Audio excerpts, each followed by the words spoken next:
there's a massive lack of transparency around those data centers.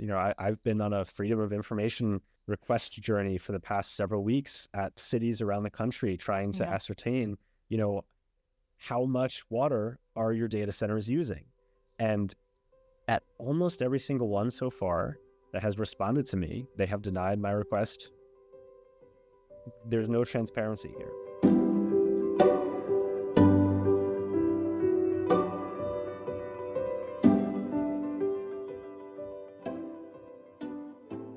Hello, I'm Ronit Novak, and this is The Grain. So this show is about the pleasure and the peril of AI and the future of creativity. And I'll admit, in my cockeyed optimism, I've often leaned into the pleasures more than the perils. But there's plenty of peril to reckon with. AI developers and influencers may urge us to adopt this mysterious, powerful technology quickly, warning that if we don't, we're going to lose our jobs or get left behind in some race toward a vague utopian future. But we have to ask, who is this future for? Because it can't just be for tech companies to profit off our work, and it can't simply be about making art faster or more efficient. Creatives know that true art requires inspiration, reflection, and discipline, not just speed. My guest today, Ian Krietzberg, is the AI correspondent at Puck News. He's the former editor-in-chief of The Deep View and host of the Deep View podcast.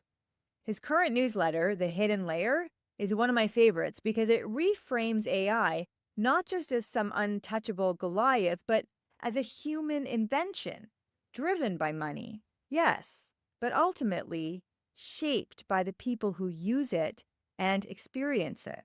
So while the media is obsessed with AI wars between countries and corporations, it's easy to forget that the real story isn't AI. It's us, how we use it, how it shapes us, and how we respond. As Ian has reported, from the tragic use of chatbot users coerced into suicide to the more everyday impacts on creativity, it's humans who are the protagonists here. How we choose to use AI, why, when, and with what intention will define our future. Staying curious about each other and about ourselves is what will guide us. Please join my conversation with Ian Krietzberg on The Grain. So, is this a busy day for you? I think every day is a busy day for me. Right. But yeah.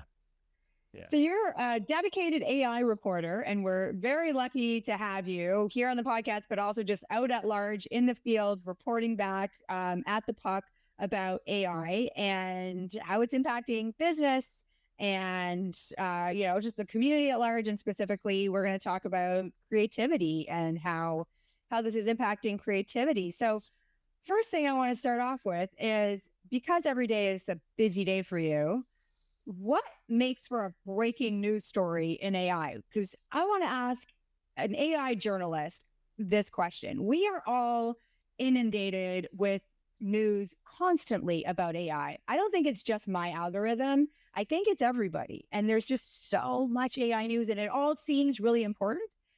And it's hard to know what is and what isn't. So let me ask you, what counts as a big breaking news story in AI, and what's just like being overhyped? This is a really good question, and one that I think a lot of news outlets could ask themselves more often. I think we're inundated with a lot of stuff that probably doesn't matter. So my answer of what makes a breaking news story in AI is going to be different than what probably a lot of other people would say. Okay. I think, I think you think about what makes a story a breaking news story in general, and then kind of think about where the technology applies. And so I find the most breaking stories related to AI or how AI relates to other things. Major failures, for instance, that have resulted in tragic or otherwise really bad consequences. That's kind of an easy given formula for what makes a breaking story. We hear a lot about and are inundated a lot with product launches, which Yeah. I don't really write about product releases. I don't find that to be breaking news. Mhm. I find a lot of issues with that kind of push of, the just the quantity of product announcements, blog Mhm. posts coming from companies that are reported on, because that this is a scientific field, and there is supposed to be a scientific process around stuff. The kind of release by blog post effort that is often undertaken, especially around product releases, is kind of very specifically functions as an attempt to give the veneer of scientific rigor without actually applying real scientific rigor. Mhm. And so these releases are almost the reverse of a breaking news story. I think this is a field that is very well fit for non-breaking stories, for stories that, you apply that kind of rigor and scientific process to over a little bit more time than, Mhm. oh boy, something really big just happened. I think it's rarely the case that, oh boy, something really big just happened. I think things have to be processed in a way that's a little bit more thoughtful. And I don't know, I don't think we're seeing as much of that as I would like to. So that's an interesting contrast because, we think of AI news as being breaking news every day. There's something that is dramatic that is happening. But when you actually whittle it down, oh, okay, it was some new update. I got it. Thanks. But, when AI researchers kind of pre the launch of ChatGPT in 2022 were researching AI for, 8 years and like in advance of that, it was a slow process that was largely ignored and fascinating to a small cabal of researchers who were working on it. But nobody was hanging on every report that they were doing in 2017, 2018. And then something changed. ChatGPT and OpenAI kind of launched and entered the field, and it became about money and billions and trillions of dollars in investment, and companies and countries needing to really adopt this technology without knowing what it's for yet and spend a lot of money to do it because it's going to change the job market and everyone's going to lose their job and the world is going to revolutionize. And there was like a pivot point. And you're saying that AI actually needs to go back to being a study of a slow drip of technology, just quietly and like almost internally first before a big announcement. Would love to see that. I think that would be fantastic for the field. I think you're spot on with calling out the money, and the money. I suppose this is true of a lot of things, but it is certainly true of this field. Changes everything, and we are dealing with and talking about amounts of money that, especially to this field, are and in general are crazy amounts of money, and that has realigned the incentive structure in a way that doesn't fit with the kind of research that we want to be seeing. And Yeah. we have evolved into this point where these companies, some of which started off as nonprofit research institutions, OpenAI, um, I have to show their investors, and they have to show the public that, not only are they on the cutting edge, that they are the cutting edge, that the cutting edge is getting sharper every single day. The reality is actually really interesting. And this is an old field. This field goes back many decades. It has its origins in the 1950s and the 1960s. And this kind of stuff is really fascinating. And I would urge anyone who's interested to kind of do a little bit of historical research into the foundations of the field. And there have been several significant breakthroughs. And the breakthrough that, ChatGPT and this modern era of AI models is based on is not as new as it seems.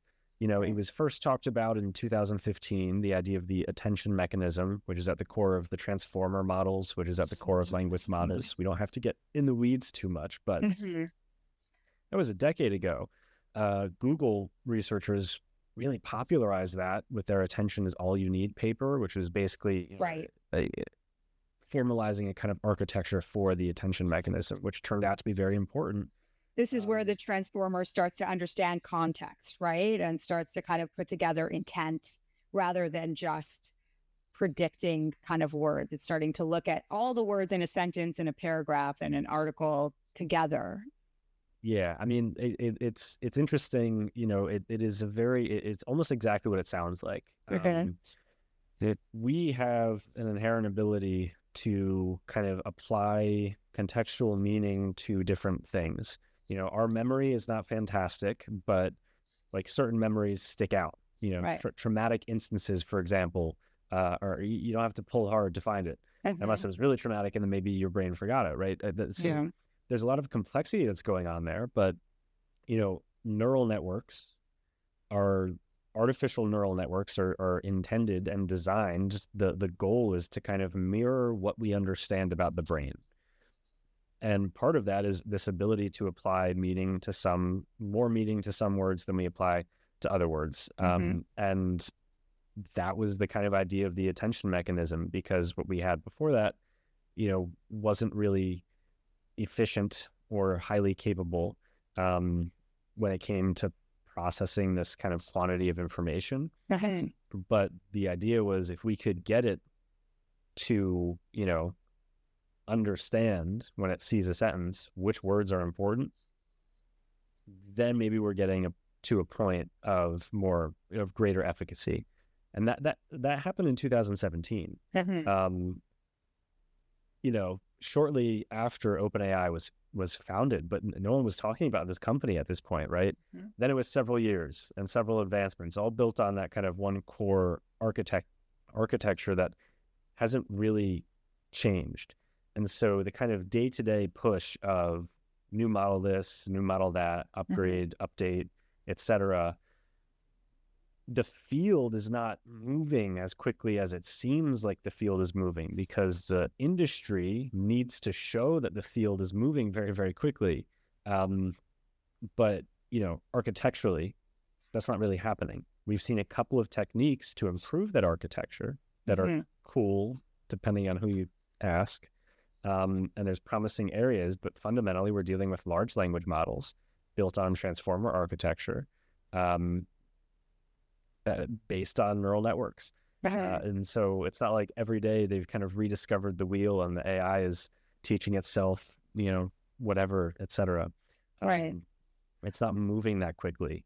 So what I was hoping to see for it to move quickly, it for both sides. So both the creators of AI and then the users of AI, which you could also call our creators in their own right as well, right? To create new cultural products, new media based on this technology. But what I'm seeing is this kind of just a tidal wave of, at least like, perception of this technology is coming so fast and so furious, but the people who are using it are not able to keep up, either because those updates are not real, you're right, and that hype is just not like founded, or the technology doesn't work that well, and so they're trying to use it to create something new. Like, I would love for a creator's podcast or blog to talk about all these new creative innovations that are happening in film and photography and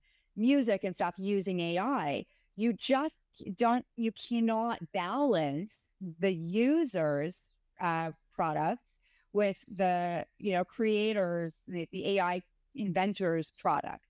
And I need to see some sort of like a rationale. Why are you building so much if nobody can use it? Either is it because it's not good, or because we can't afford to use it, or we just can't fathom how to use it? Like, do we need more education on why it's so great? Like, and if only we knew how.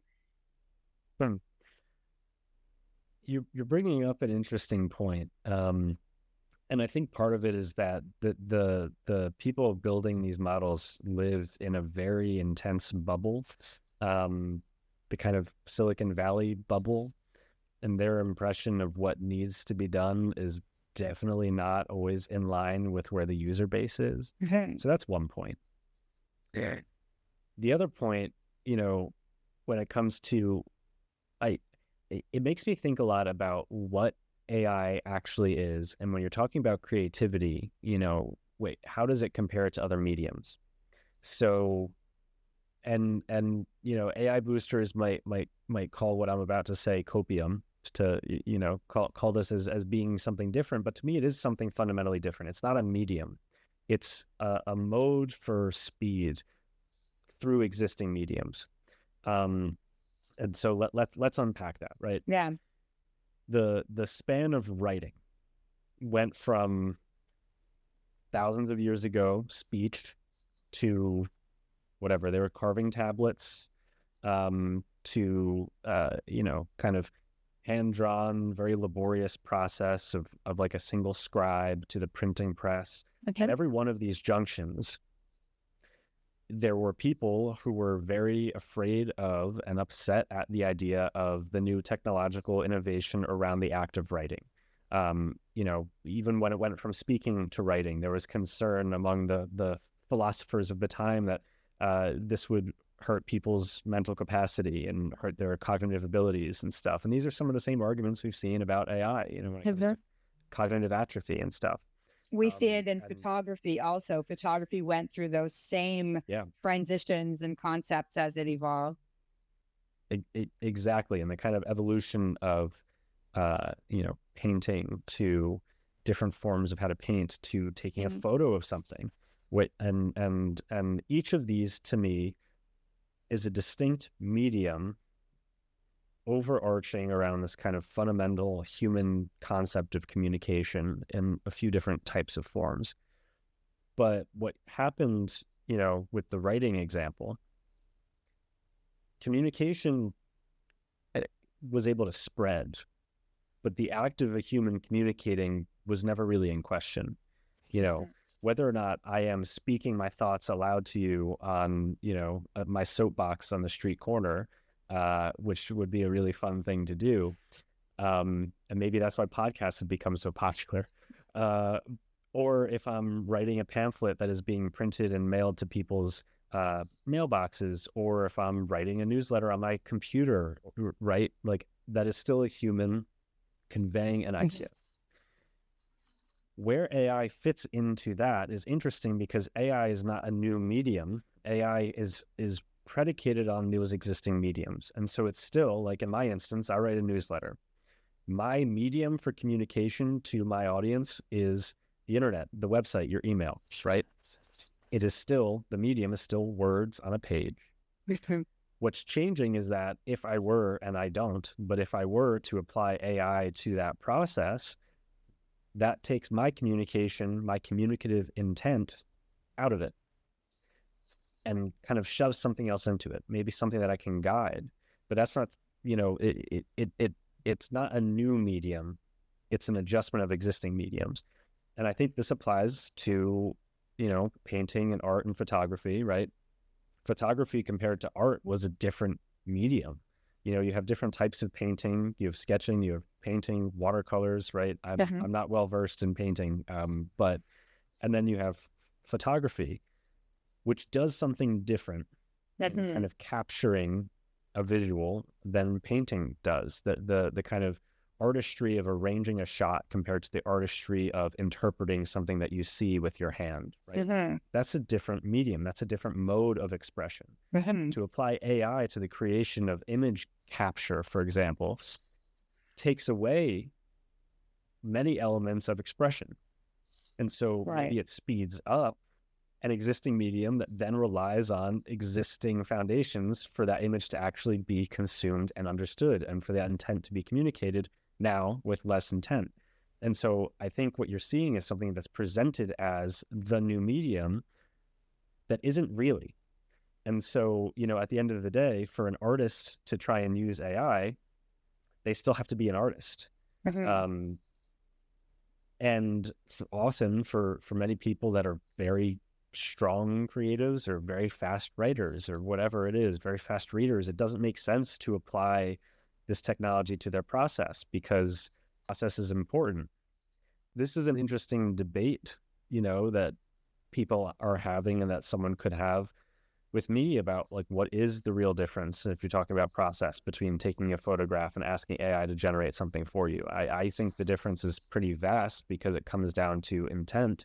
But it's not something that is as different to these existing pipelines of artistic creativity as it seems. And so I think that's why people have kind of struggled to find ways to use it, because where would you use it? If you are a painter, why would you use this? If you're a photographer, why would you use this? If you're a writer, I mean, I don't know. For me, right, that's where I sit. I'm not sure why I would use something like this to write. That's a really interesting thought, and one that's kind of new in that it actually takes from a lot of different thoughts that I've been hearing and kind of like, puts a spin on it, makes some sense of it. So yeah, you're saying the printing press didn't change writing. It just made it more acceptable, more available. But the intrinsic human need is connection, contact, communication, right? To communicate messages to each other. Same with, photography. It's still about like human connection, human interaction, and conveying, maybe in photography, visual art, more of an evocative, visceral, kind of immediate thing. Vinyl record or like just record recording didn't change music. So like one argument is like it kind of did, because now writing is faster. Like social media certainly has changed the way that we communicate, and you could argue what we say to each other. Potentially, like that's a bit of a counter on your kind of point. Is that sometimes even tools that augment a medium shift what that medium becomes, right? And creates new strains of that medium. So I'm going to leave it at that. But I also want to mention that I do hear, because I'm in the creative circles all the time. So kind of like in that pool. And they're talking about it as being a new medium. Some people say it's a tool. Some people say it's a collaborator. Some people say it's a new medium. And by new medium, it's something that, here, let me just pull it up here, because someone said it just recently at the Toronto Film Festival on a panel. He said, it's generative, it's interactive, and it's real time. And these are the qualities of a medium that hasn't existed in the past, that it continually can regenerate. Like it's never the same iteration. It can keep renewing and reimagining itself. And it's doing it in real time, and it's interactive. Like the viewer can actually augment it themselves and create a personalized one for them. So is that, in your line of thinking, still a tool that's augmenting our traditional media, or is this a new media? I don't think that's anything new. If you're looking at the idea of personalization, that's existed for more than a decade. Mm-hmm. And again, this is, I guess everything in this field depends on how you define it. The idea of generative and personalized or personalizable and real time. Interesting ideas. I don't know that that's what makes a medium. Because, what are you still doing at the end of the day? Outputting a picture or outputting a piece of text, right? Like that still exists. That's still the pipeline. Mm-hmm. Kind of the real-time aspect to it is interesting.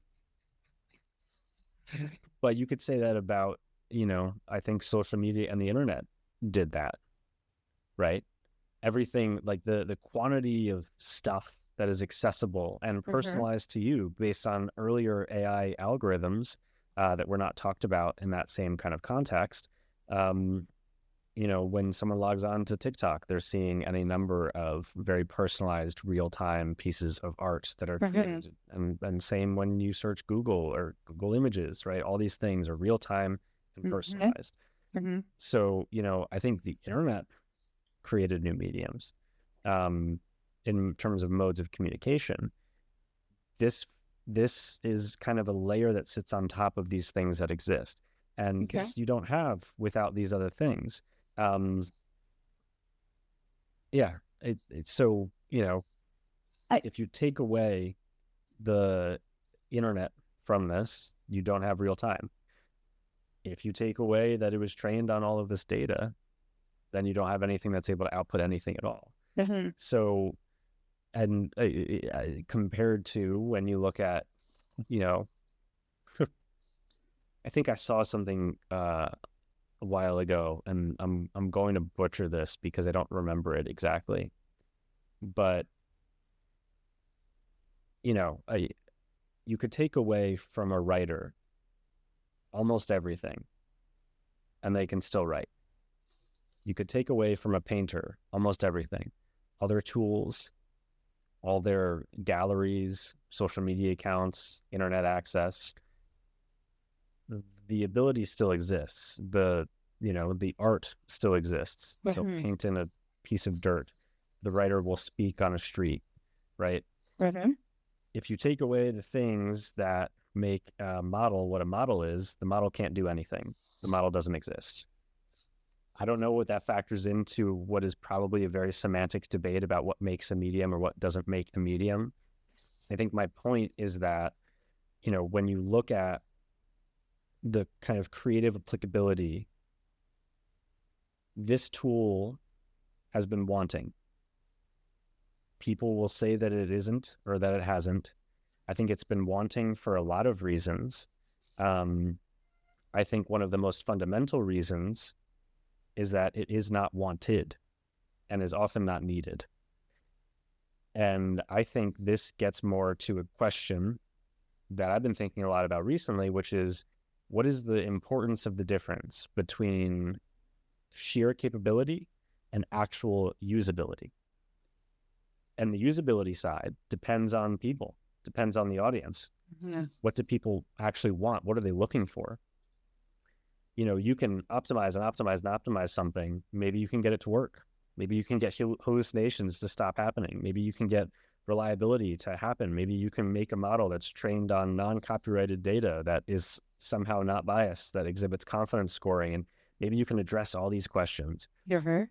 And maybe at the end of the day, you still have writers who want to write, and people who want to think, and artists who want to paint in whatever format that is, whether by hand or on their iPad with their kind of digital app, which, to me is a new medium.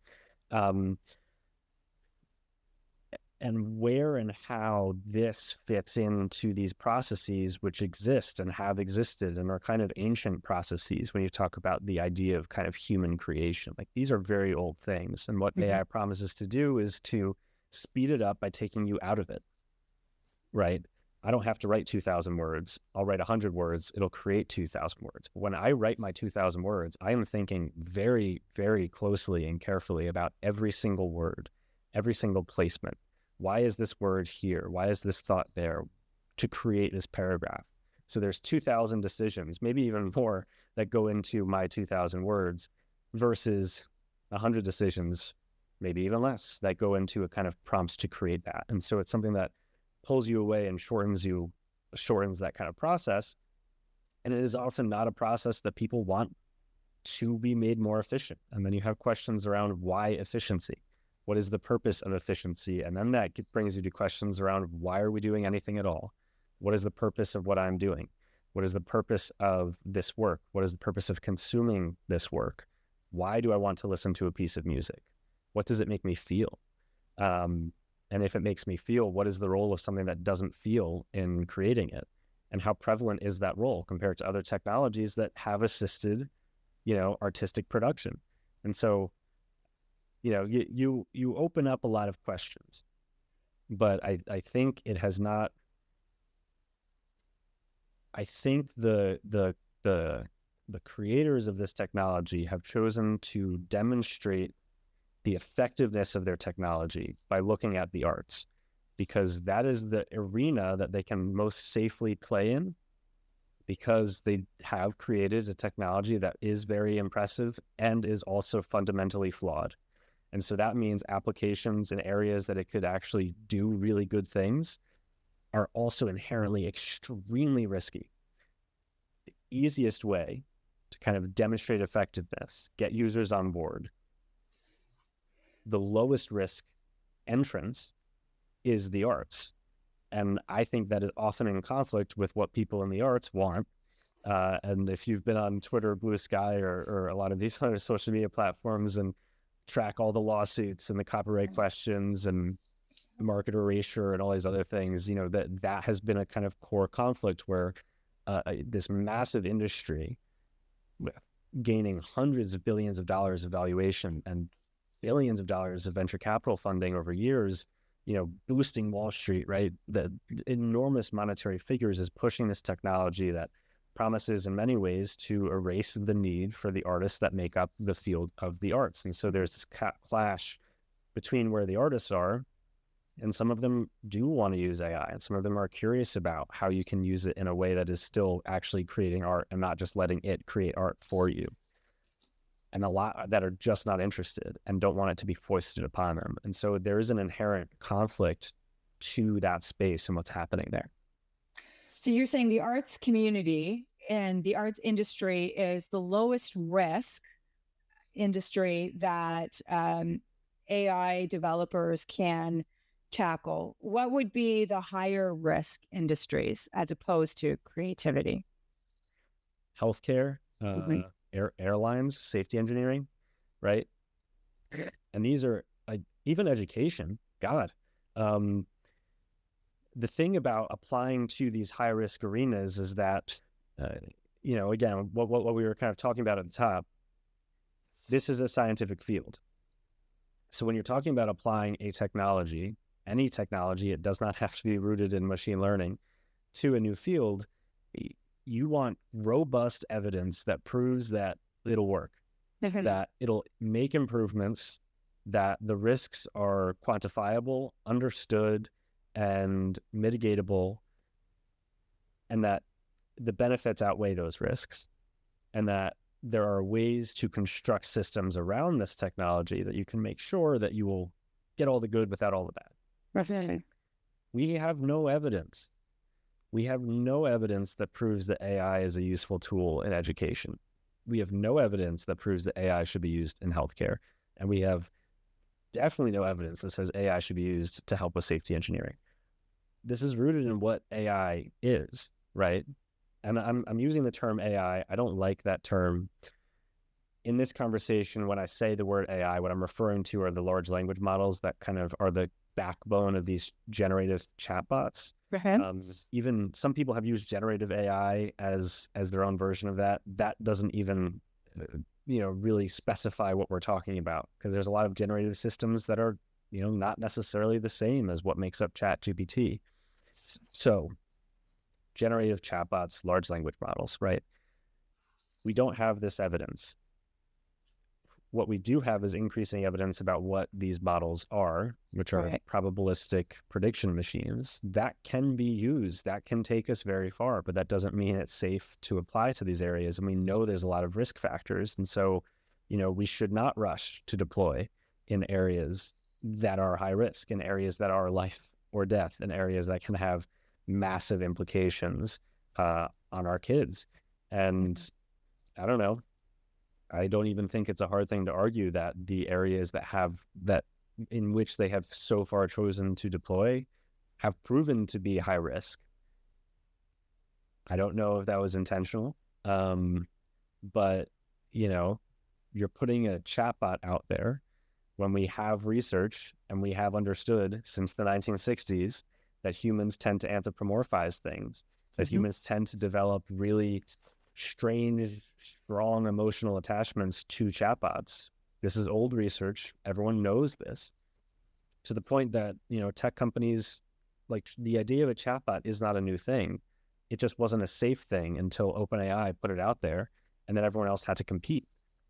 And we've seen that bear out, that chatbots are not a safe thing, that vulnerable people become vulnerable, and people have been hurt, and people have died. These are allegations. This will bear out in court. But the idea of, is there a fully low risk deployment? I don't know. The safest deployment, the least risky, is where they've kind of sat so far. Like, the easiest industry to disrupt is an industry that, an LLM mistake is not going to result in a plane crashing or a patient dying on the table because of, a false error code or something, right, in a hospital. Right. It'll result in just bad art, or like people dubiously, like just listening to some AI musicians on Spotify and feeling duped.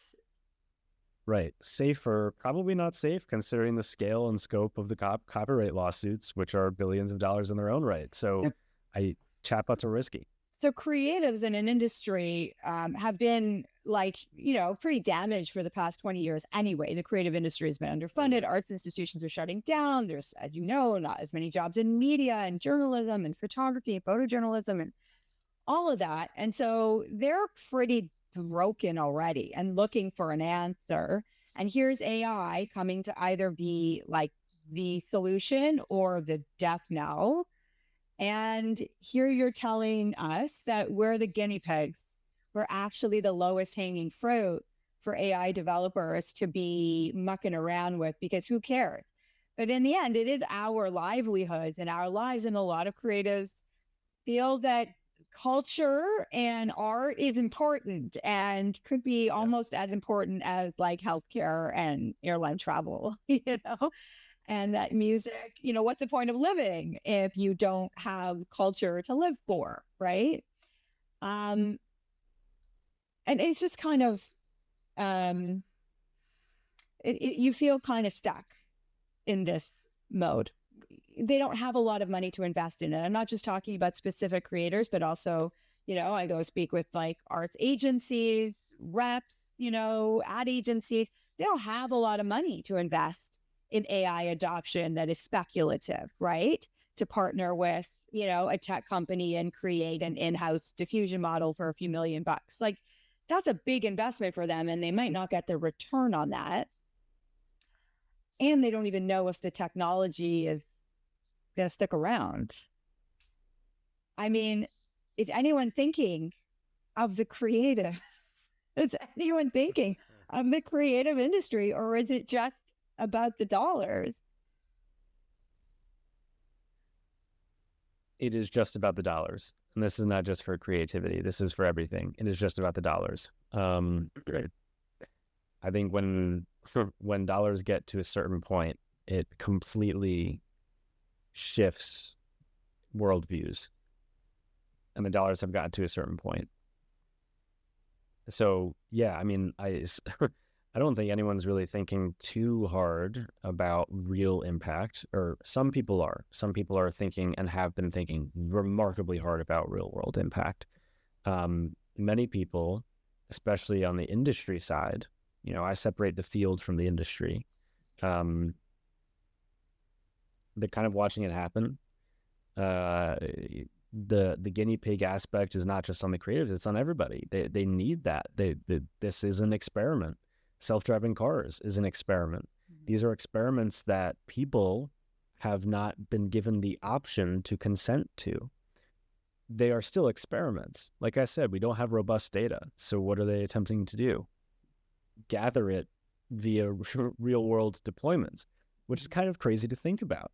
But to me, the kind of question you mentioned about, is this the death knell? And I don't think it is. I have a lot of optimism for creative industries, despite the fact that the arts have been consistently underfunded and devalued for the past 20 years in a way that has been frustrating to watch and painful to experience as someone in that field myself, right? Okay. The amount of jobs lost in my field over the past 2 years, I feel like are crazy numbers, which I would love to see the opposite. I think we need more journalists now than ever. We certainly don't need less. We certainly don't need, more mergers between PE funds that want to, control a bunch of media outlets. We need more. We need more, not less. And this goes for all the arts. I find this moment to be an opportunity for people in these fields to distinguish themselves in ways that they in some respects have not been able to do because of the thing that came before AI, which is social media, SEO, the internet. In my field specifically, news organizations in the 2010s, in my mind, over-optimized for the internet out of kind of a fear of the times are changing. Let's not get left behind on this. Let's move very quickly. And what happened was clickbait headlines, SEO optimized crap, and a sudden and to me very painful lack of actual reporting. It kind of things, my field morphed into just a different social media feed, essentially, just to bring people onto the page. People realized that's what was happening. They were not happy with that. Trust in media is on the ground now, and I think will probably be for a long time because of the tactics that the industry resorted to get people on the page. Now we're at a point where, AI in all of its fields, and I guess this is my earlier point as well about mediums, AI exacerbates stuff. And so if SEO was large number of articles with clickbaity headlines to get people on the page, if that was the business model, AI can allow you to do even more of that, which is potentially great for maybe some organizations in a short-term kind of a way. But when people are tired of that, that creates an opportunity for organizations to say, okay, a couple of things here did not work. Here's where the audience is. I think it would be a massive risk to over-optimize yet again for another new technology, now in the form of artificial intelligence, when I think instead we should be thinking about why people tune in to whatever they tune into. Why do you read the news? What can I offer as a reporter or as a news organization to someone who is looking for legitimate, grounded, fresh information, right? Correct. And that's an incentive to do more reporting. I don't think the desire for journalism has gone away. I think maybe the bar has been raised. And I think AI helps accentuate that the bar is higher and gives a good reason for people to put in that work and create that groundwork of we're going to do the work now. And I think that applies to just about everything. So your optimism manifests in asking creatives and media people to look at how AI is going to shift media and entertainment and art for the worse, like in the kind of just create that kind of churny SEO optimized clickbaity stuff that news journalism has become. And optimize against that, right? Create something counter that as an alternative. Once in a few years, we start realizing that the internet is just full of slop, you can turn to certain crew of creatives who knew that was going to happen and were continuing to make non-AI work. Is that right? Your optimism? Is that your advice? I have an optimism in humanity. I think my advice is also in my optimism, which is in humanity. Why do people gravitate to certain things? Why do people, as a creative, and creativity and music and the arts have been important in my life in a number of ways beyond journalism. I've been playing piano since I was 6 and guitar since I was 10, and I write music, and this is a really important outlet for me. And why is it an important outlet for me, right? And the reason why is the exact reason why I would never, ever even think about using a generative system to help me make my music. I don't want that. I really, do you know what I mean? And then on the flip side for the audience, right? I had a great editor years ago tell me, at the end of the day, our work needs to be read. And that means crafting a headline that is compelling. Like we want people on the page. We don't want to present a 10,000 word essay because we want someone to read the work that we've done. And there's a kind of craft to that. And thinking about why they're there and why that's important gets you around the kind of technology and the place of the technology. You're doing a task, you're doing a thing. Where does that fit into it? for me, I have yet to be introduced to a task that is compelling for me to use, AI in my work. Um, I don't want to, and it wouldn't help me. Even if it would help me, I probably still wouldn't use it because I don't want to, because I enjoy doing the work. And so I think the idea of people that, instead of getting caught up in the speed and kind of sometimes ferocity of this cycle of, we have this technology, adopt or die kind of mentality that comes from Silicon Valley, I would love to see people do their thing. For every what was it, that fake band that did like the Dust on the Wind instead of Velvet Sundown. Velvet Sundown. Yeah.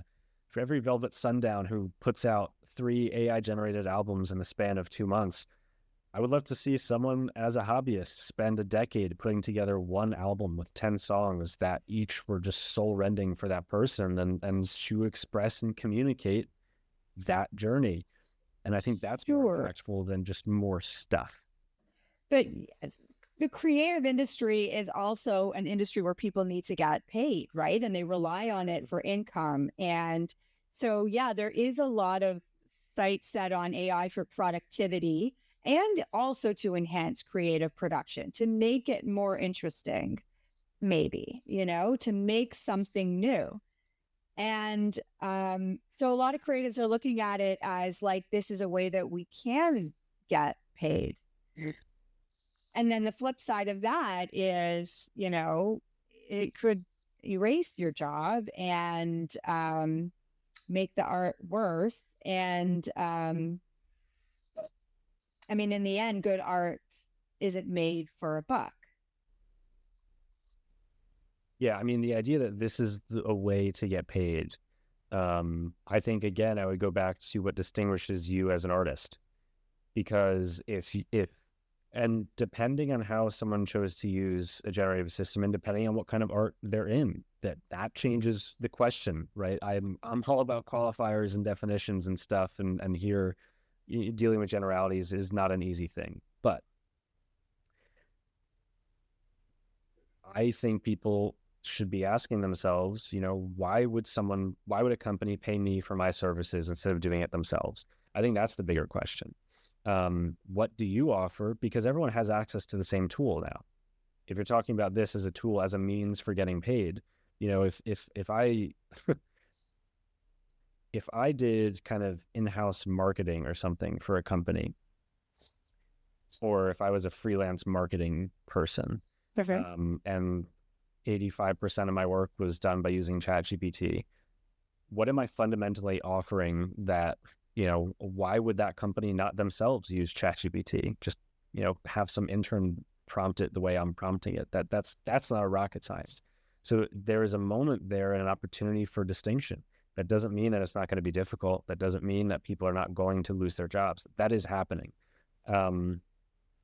I think, and we are starting to see this as well, that many of the jobs lost to, AI productivity gains end up getting regained because it is not capable. It is not a system that does, that it works the way that these companies and these people want it to work. It's not there yet. And do you think it's complicated to see if it will get there? Yeah. My next question, do you think it will ever get there? Or should we just abandon it? Neither. I'm not sure if it'll ever get there. I'm not sure what there is. I think the limitations, if you're talking about language models, large language models, the limitations that they have today are not limitations that are really going anywhere. So to overcome them, you need to talk about different architectures. Different architectures are really cool. Do they apply to art making? Do they? That's a question. Yeah. And so we'll see. It's hard to see where this goes in terms of, should we abandon them? I don't know that we should abandon them. I don't know that that's the right way to think about it. I think people should remember that at best, this is an optimizer sitting on top of additional work. So you should not abandon your expertise in a given field, because that is valuable expertise, because even in a world where these systems are ubiquitous, they are flawed and they need people with expertise to guide them.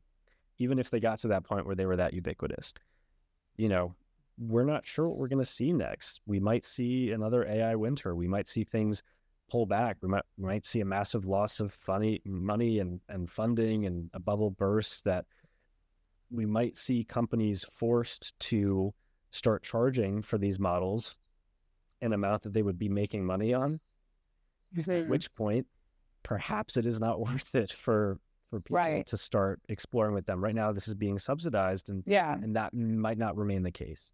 Right, because the quality issue aside, just the financing of these tools is not sustainable right now. It's like Uber was really cheap, and then they surged their pricing to the actual costs of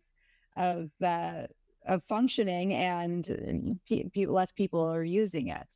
And I think that if if we were charged what it actually costs to run AI, we couldn't do it.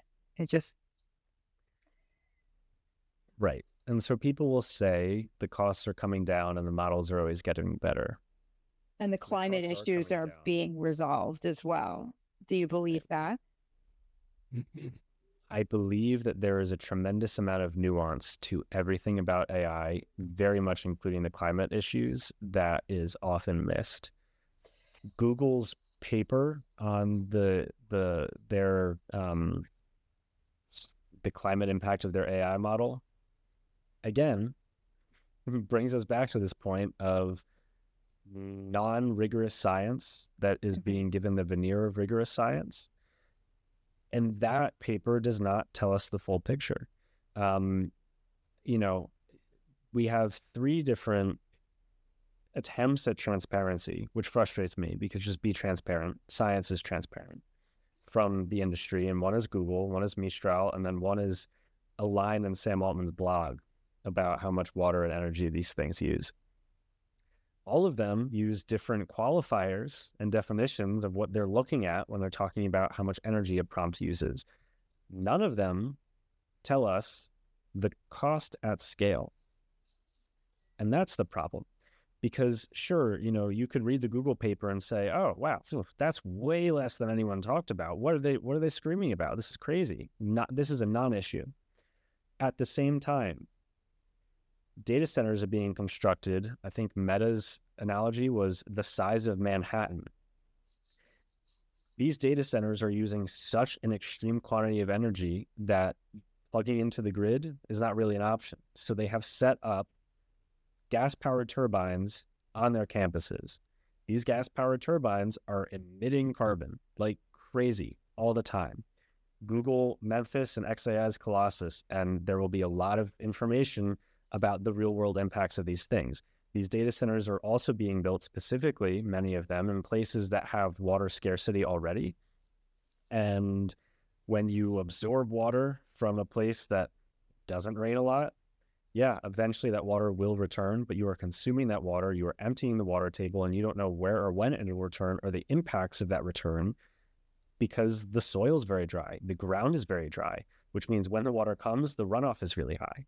And so there's a lot of questions and nuance around the full scale of applicability of what it means to deliver AI at scale. And these are questions that still remain unanswered. So the little bits of transparency have by no means resolved or answered the question. To me, they've raised more questions that I wish companies would answer, because it is clear that, they could tell us, this is on the prompt to prompt basis, this is not a big deal. But at the same time, they're pushing back their climate goals specifically because of commitments to making AI work, because of the energy commitments. And this is not even getting into the scope of the pipeline, where, the rare earth minerals that have to be mined to power the GPUs that line the data centers, the emissions across the entire pipeline of a given chip, and the depreciation of these chips, which happens very quickly. And and the impact of recycling or just throwing out these chips, right? And so there is a massive pipeline that is significant. There's no way to say it's not significant. They might be able to say that on a prompt per prompt basis, it's not as big as we thought, but we didn't know what to think because no one told anyone. Right.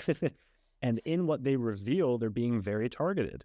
Google's not telling us what a reasoning model prompt costs. They're not telling us what an image model costs. They're not telling us what a video model costs. It's just a median-sized text prompt. What is a median-sized text prompt? How does that compare to anything? How many people are actually using that kind of a prompt? There are so many questions, but the big problem is right in front of our faces, and it's these data centers, which are, there's a massive lack of transparency around those data centers.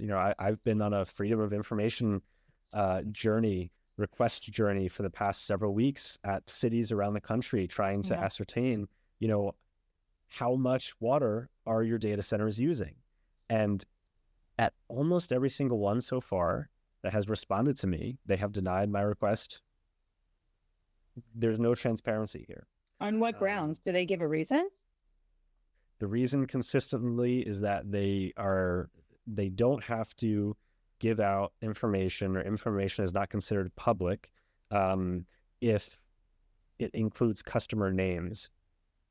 And so on that basis, they're saying, nope, none of this is public information. There's no high-level overviews. There's no general monthly thing. We have X amount of data centers consuming X amount of water. None of that. These are complex questions, and often it depends, right? It depends on the cleanliness of the grid that's being used to power it. I know data center companies that are designed to be green, that are, built their campuses in Iceland, and they use, geothermal power, and they vent in the cold air from outside so they don't have to use air chilling. That's great. That's not the same thing as a data center in Arizona that has water scarcity and a dirty grid and these other issues, and so that there's a complexity to the full story that is not being transparently told at all, and B, being slimmed down to a kind of demonstration of, hey, it's not as bad as we thought, which is still not good. So I don't know. I think my answer to that just is my answer to most things in AI, which is it is very complicated, and is very much more complicated than the industry wants people to think. Yeah, I mean, talking to you, it's very nuanced. You're in no threat of being called an AI booster at all, although you do have the title of, an AI journalist, which a lot of people would just hang on that and say, like, why are you even talking about AI? Just shut the whole thing down. Like, you're, getting paid through the study of AI, and profoundly, you are criticizing, you're critiquing it because that's your job. Like, you're a journalist. It's not your job to boost it. And, going back to what I said about a new medium, and I saw somebody on a panel, going back, I was like, yeah, actually, he was selling a product. Like, he was representing a company. And that's, of course, why he wants to regale us with this optimism of a new medium that's going to revolutionize a creative industry. And what we're looking for is non-biased, non-opinionated, just objective reporting on what's going on and what's actually being concealed, because so much of the AI story is about the opacity of it all. How there is just not a lot being disclosed that does really need to be disclosed. Specifically, all that opacity in the name of science, which just bothers me, because science is the opposite. For science to be science, it has to be transparent so you can verify it. Like, that is science. But I mean, it's very interesting, and it's a debate that I have witnessed and sometimes participated in terms of the role of the journalist in all this. And to me, where I've landed and where I live is that it is not my job to sell your technology. It is fundamentally my job to be as skeptical as I can possibly be. I should be the most skeptical person in the room. Ideally, the company would be the most skeptical person in the room, because if they adopted that kind of attitude, they would probably result in a stronger, better product. But, the journalists should be very skeptical of things being told to them by an industry trying to make money. That doesn't make the industry evil. It's just their incentive is not aligned with, truthful science all the time. My incentive is just to try and figure out what's going on. And that's, applying historical context. That is trying to poke holes in their arguments. And sometimes all that comes down to is, well, you said this, but you don't have evidence for it. And if you don't have evidence for it, then what are you even saying? Right. And so the role of skepticism, I think, really cannot be overstated. It's important, especially when you think about this is being presented as such a monumentally significant technology. And I think it is because of the way it's being presented, because of the money behind it, and because of, the way that governments around the world have kind of taken that presentation, taking that narrative and run with it and are pushing it in a way that is not analogous to really any past technology. That's what makes it significant. And that kind of push for very fast, very rapid adoption, despite the dearth of evidence, makes the technical science, makes the lack of transparency, makes what we know about how these systems work that much more important. Because if the government is telling a teacher they should adopt this tool, it becomes paramount that I think that the teacher should be taught to understand what that tool is, its pipeline of creation, the people that exist at every layer of that creation, from the data labelers to the reinforcement learning folks, right? And to understand that we are not dealing with, I feel like I keep using this phrase recently, but we're not dealing with a genie in a bottle. We're not dealing with a magic solution. We're dealing with something that, is this kind of human-driven construction that works in a certain way and is brittle in a certain way and breaks in a certain way. And can enable good things for sure. And can enable a long list of really, really bad things. And where that falls is kind of dependent on the person using it and the person who created it and what those people are trying to achieve. And just applying a thoughtfulness to what we're dealing with and being thoughtful about something means being really skeptical about, is this the right thing? Am I doing this the right way? Am I wrong? Are they wrong? Right? Yeah, it goes back to that kind of balance of there's so much drama coming from the tech developers and the ones who want AI adopted versus the humans that are supposed to be in the loop. This is what you're creating it for, right? For the humans to use it. And they just can't counter that. And there's not enough, I guess, interest. Like I listened to, because Derek Thompson at The Atlantic recommended a tech meme ride home. So like, I don't know, a year ago or something, I started listening to that podcast. And it's very much like AI news. He's not a booster too much. Like, it's just, this is, a lot of news, all the little updates and stuff. He's not like trying to sell me an e-course or anything like that. But, I've been listening to that, and I've been thinking like, what we really need is kind of like a This American Life, but like a This AI Life of like, how are humans interacting with this technology? Like, thank you very much for telling us what new update there is and how much money is being funded to build this and that. But like, I want to hear about humans who are using AI and what's happening to them because of it. Like, there is now a lot of concern about people using AI as a as a therapist, and, people have, there've been fatalities because of that. And we need to talk about that a lot more than the updates, right? And how many data centers we're building, because we're the humans, right? So we should be thinking about what is this in our backyards and in our kitchen tables and in our children's classrooms.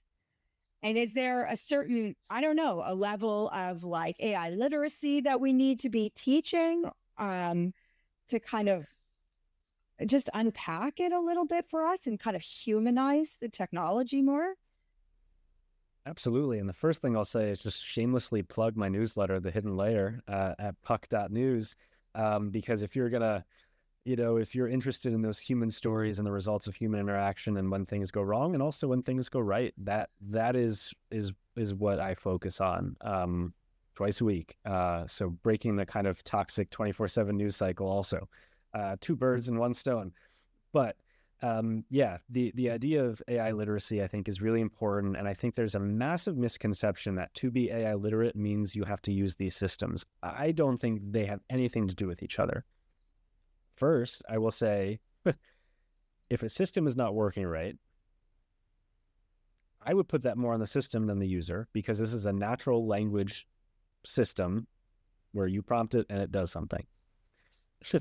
This is not like learning how to code in Python and learning coding languages and stuff. Like this is as user-friendly as a technology really could possibly be. It's easier to use than a camera, right? You have to figure out the new settings on your analog camera, right? So I'm not worried about whether or not people know how to use it. If you know how to think, if you know how to write, you should know how to use a chatbot. The AI literacy side and, you know, what parents are dealing with, I think this is of vital importance. And I don't think it's being shown enough attention.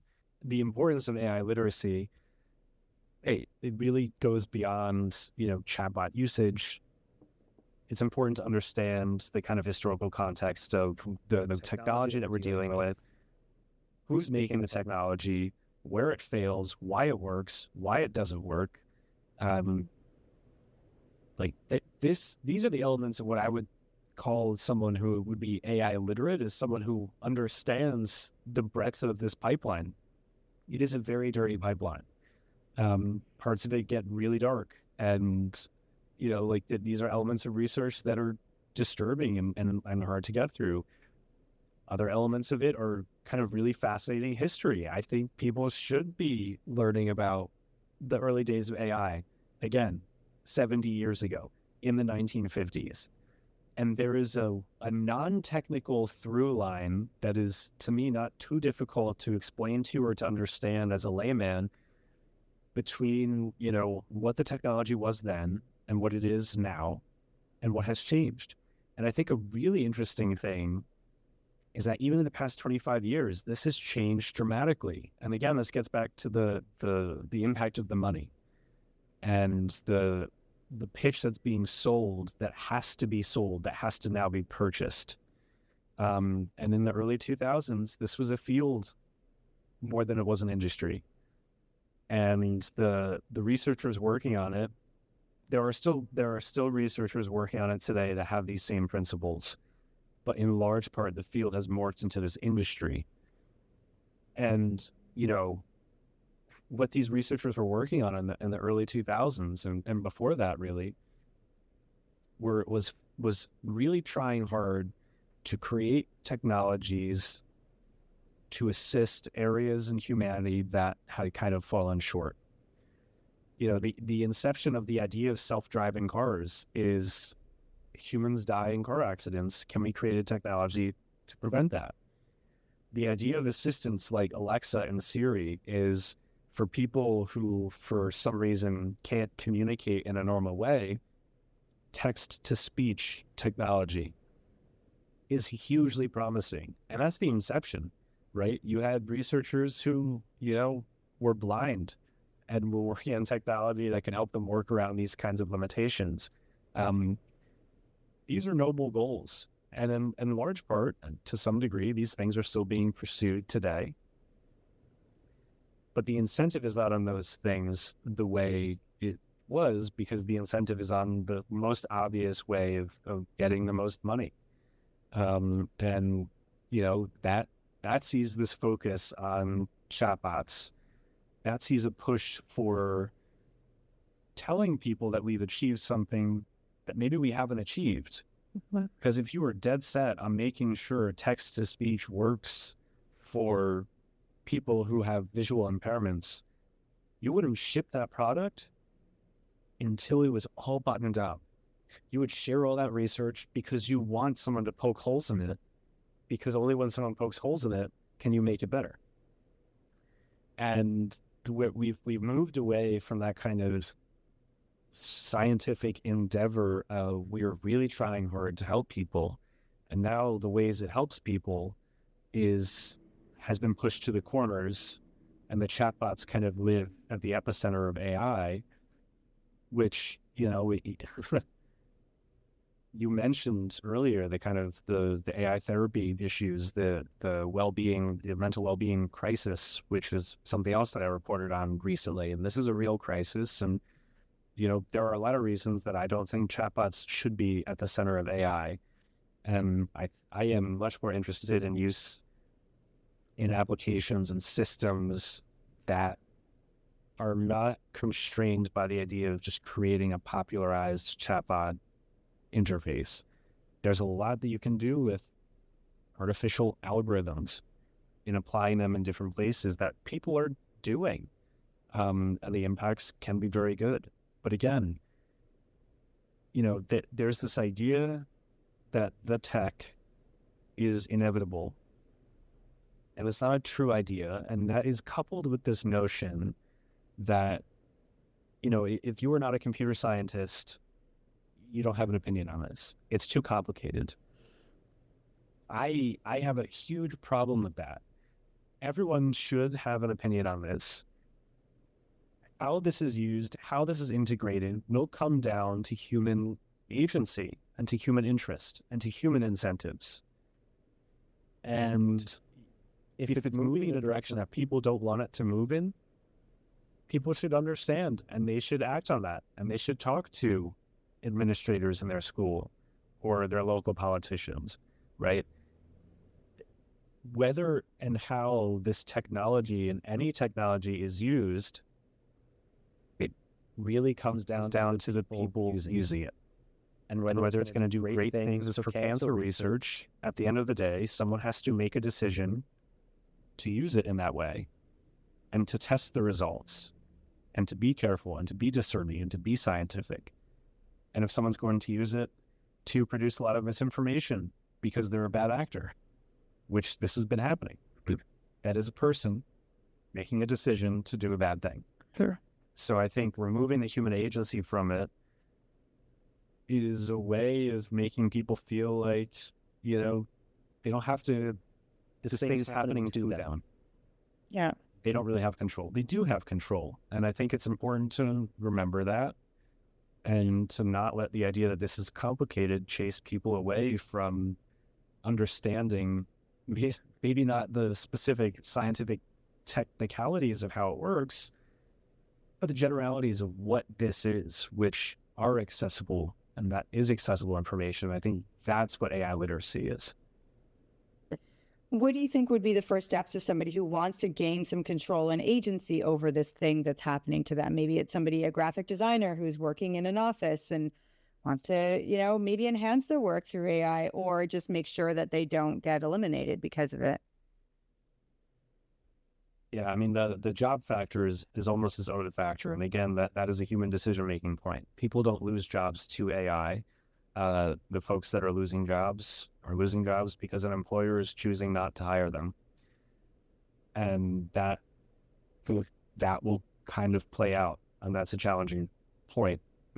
And if you're a freelancer, I mean, I think this is the first market that we've seen any data that has actually been legitimately impacted by the arrival of generative AI, where companies are turning to internal people using these systems because it's cheaper.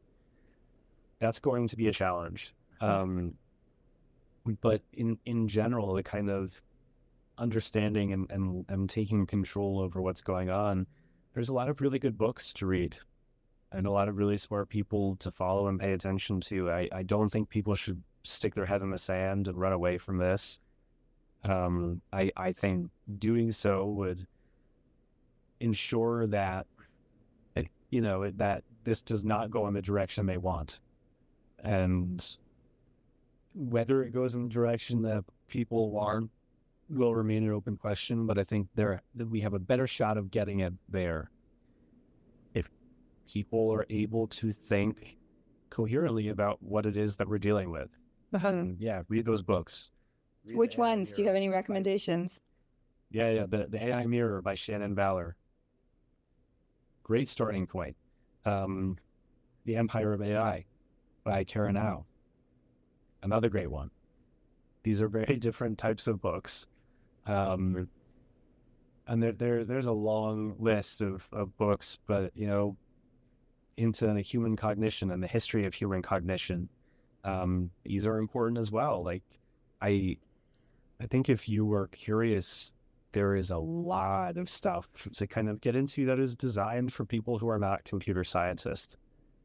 I think that it's framed as, AI is this big entity that we need to explore. What is AI doing? It's doing this good thing. It's doing this bad thing. And I think where I'm at now after talking to you is that we really need to stop talking about AI as this like kind of crystallized entity that's what's up for scrutiny. It's actually, no, it's the humans who are making it, then the humans who are impacted by it. That's the story here. It's not a story about AI. Those are just like two letters, but there's a lot going on behind the scenes there that is all being manipulated on a minute-to-minute basis by human hands. As with all stories, this story is about people.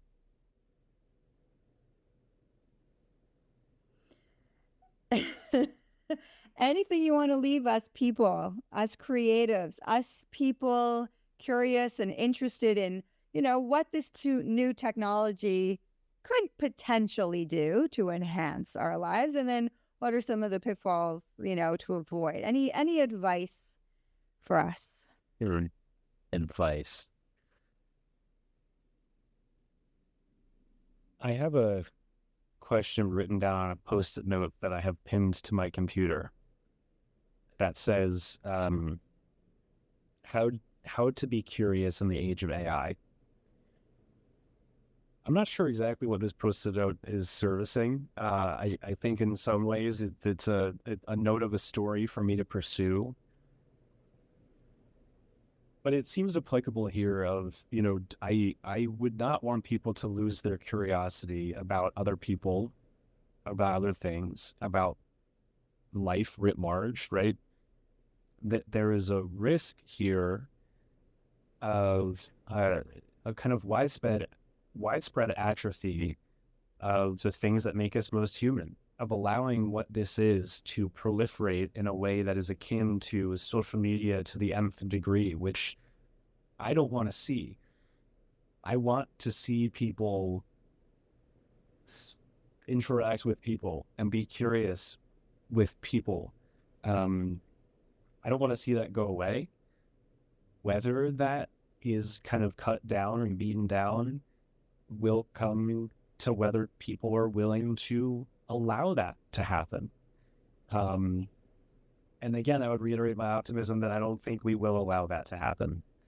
We'll see what happens, but I think that is rooted in a curiosity. And I think people should be very unwilling to let go of those things that make us human.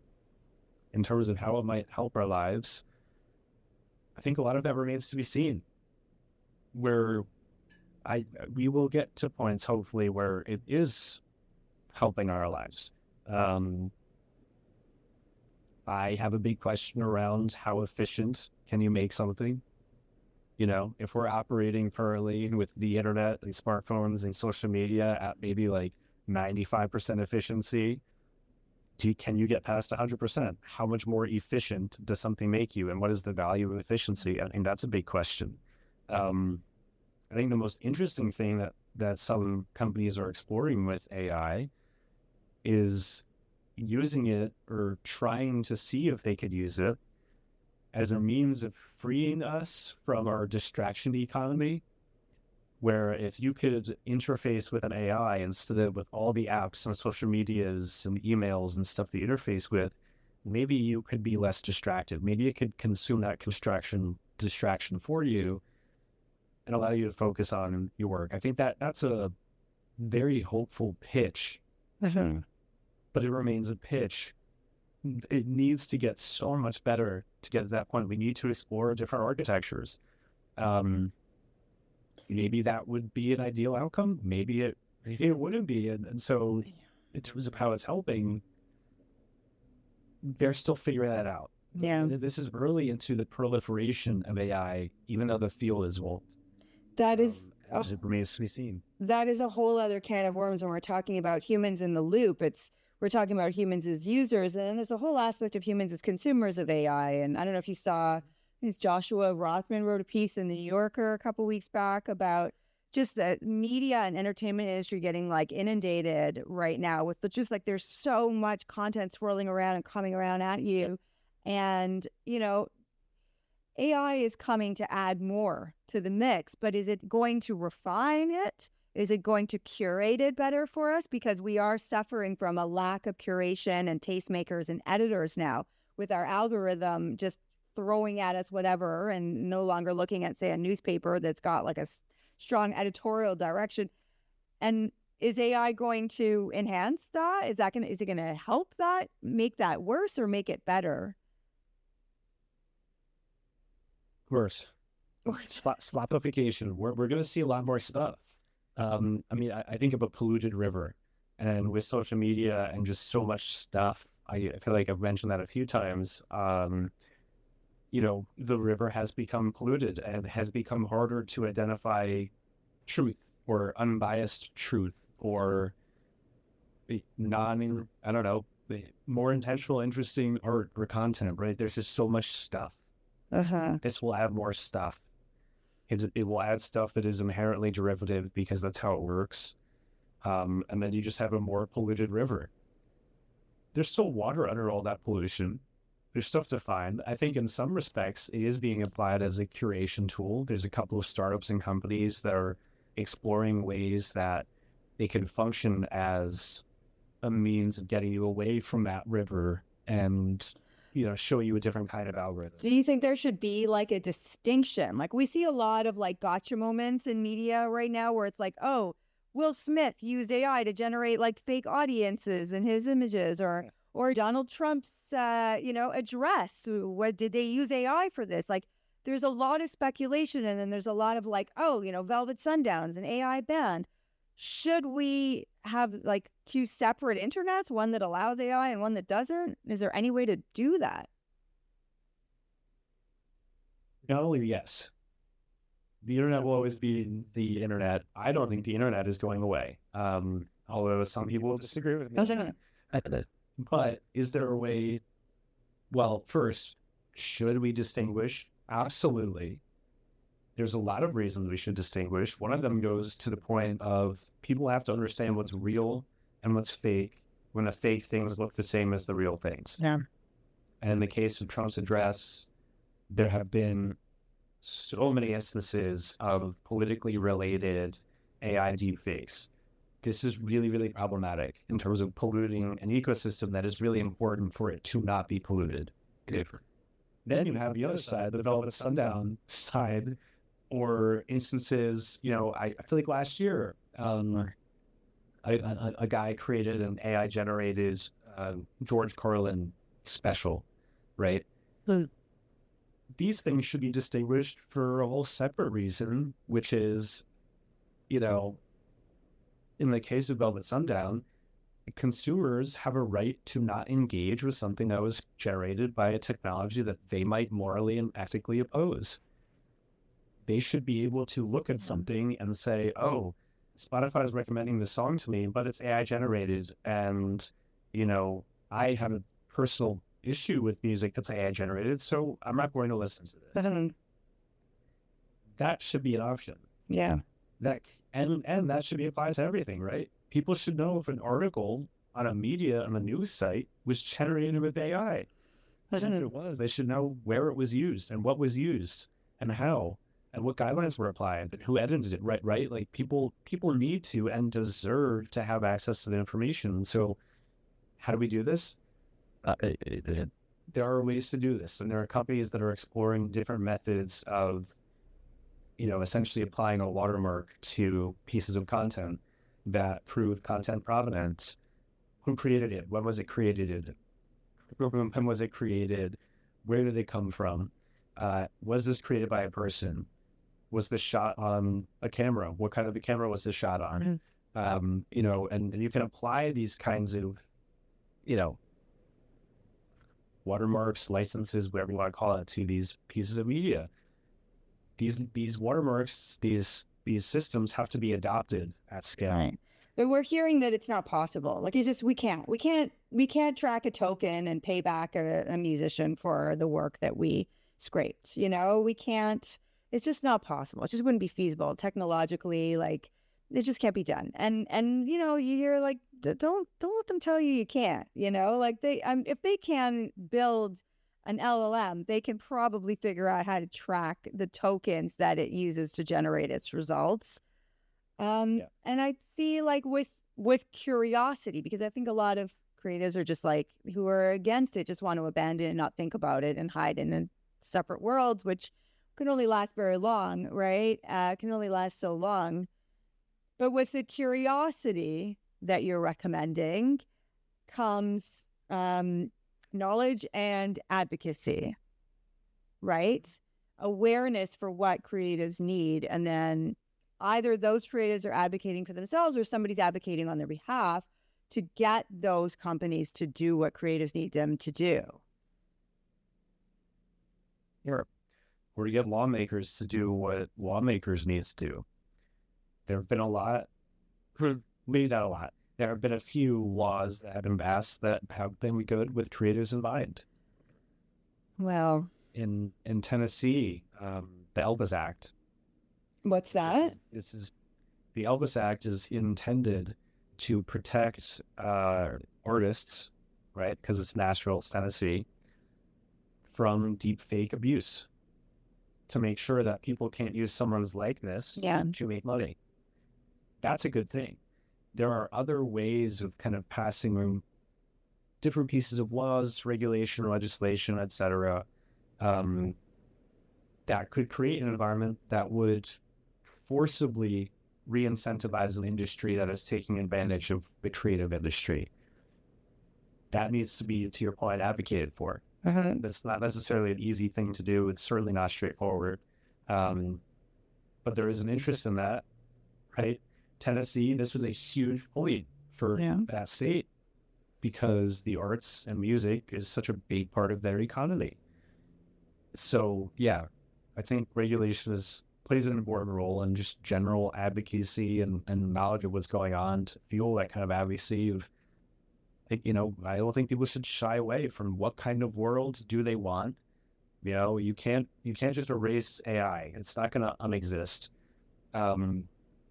But is there a way that this could be guided by regulators or other people in kind of important positions down the diffusion pipeline to make sure that it isn't hurting people? And I think those are questions that people should explore. Thank you very much, Ian. I feel like I could have you on like every few months as things progress and change, but you know, and I think that my listeners will appreciate your point of view. I have a lot of creatives, and I guess maybe I've swayed it towards ones that use AI a lot and are pretty kind of keen on it. And, you know, the grain is about the pleasure and the peril of AI. And, you know, we'll have you on the peril today. And I think that it's about time because, I mean, if we're talking to a journalist, if we're talking to somebody who spent years investigating this from multiple facets, you know, you're going to hear the truth. And thank you for pursuing these Freedom of Information Acts. We need to know at least what they will be willing to reveal. But keep going because we're listening. And sorry, tell us again where we can find you. Yeah, go to puck.news and scroll around so you find the hidden layer. And on your way, subscribe to every other newsletter we have because the journalists at Puck are the absolute best. These guys are so fantastic. And the whole idea is that we kind of cover the major corridors of power in this country, and that includes a huge focus on Washington, D.C.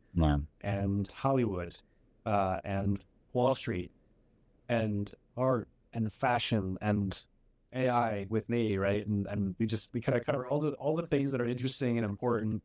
And I love the folks I work with. They do such a great job. So yeah, go to puck.news, see what looks cool, and subscribe to everything. Thank you. I have been subscribing. It is a very good newsletter and a good looking one too. For us visuals, it's not always easy to find a good looking newsletter, and it looks great. So thank you very much for that too. Appreciate it. Yes. Appreciate it. Awesome. Okay. Well, thank you very much, Ian. I really appreciate the time. And yeah, we will talk soon, I hope. Take care. Thank you. Great. Yeah. Sounds good. Okay. See ya. If you enjoyed this podcast, please like, subscribe, share, and leave a comment. It really helps The Grain grow, reaching more creatives across the globe and inviting them to join the conversation. To learn more about The Grain, head to thegrain.ai, and to reach me directly, please send an email to Ronit, that's RONIT, at thegrain.ai. Because we need to start talking about the pleasure and the peril of AI and the future of creativity. And we need to do it now.